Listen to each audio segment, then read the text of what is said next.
The longest thing in real estate, the more you study, you understand the market better. And this is very key to your success.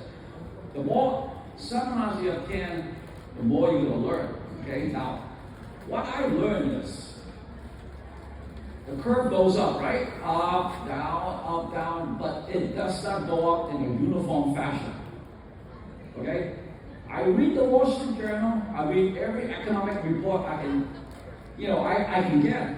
Attend seminar, economic presentation, everything. What I found out is, in Hawaii is completely different. Because what's going on in the mainland may not affect Hawaii. Did you guys know that? Right now, California, they say, it's crashing. It only crashed in San Francisco, but not Silicon Valley.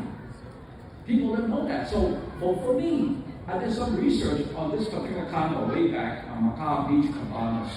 Before they don't have all those homeless in there, but now they do. But I did some research on it, and I found out that property on the Waianae side are usually much cheaper. Because remember, I buy all the cheap condos, right? Because that's how I can afford it. That's how I buy all the cheap condos. And this particular one is very interesting. Show it to you.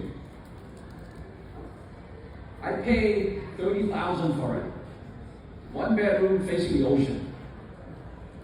And when it was up in the market, brand new, was selling at $80,000.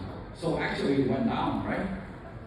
So I figure out it's going to go up again, right? Got at least back to the same price, $80,000. So I paid $30,000 in 1990. I sold it for $80,000.